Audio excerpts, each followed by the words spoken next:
So can you scan a document on your iPad and then write on it? Let's explain that and let me just show you how it works. So if you are new on this channel, by the way, go ahead and subscribe right now because you don't want to miss tutorials like this one.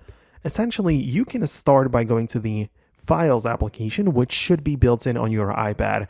It's like this folder icon type of thing. You can get inside and then choose a place where you want to put the scanned document, right? So usually I just go to on my iPad and put it right here, or I can pick a specific folder.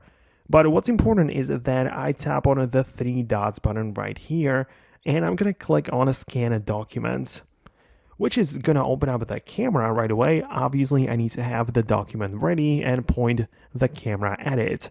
So I can use the shutter button, or the document might even be recognized automatically. In either case, it's going to be scanned like this, and you'll be able to just have it saved inside of the Files app, inside of the location where you decided. So you just have to confirm it by clicking on the check icon right there, and you basically have a document which you can name whatever you want. But then when you tap on it, it's going to open up in a full screen, and you have some controls. So you can either use the markup button or the form button. So obviously the document is now already scanned and part of the iPad, but what I want you to do is decide whether you want to click on the markup and then grab like the Apple Pencil or some kind of tool like this, or your finger to write on it with your, handwriting, right? This might be useful for signing documents, or, when you just use your finger or Apple Pencil to perform a signature there.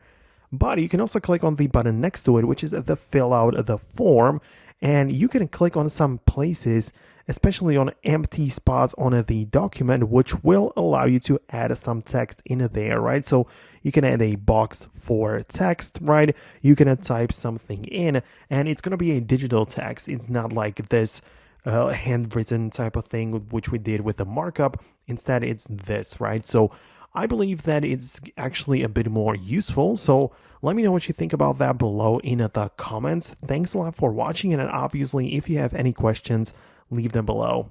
That's it from me, and I'll see you later.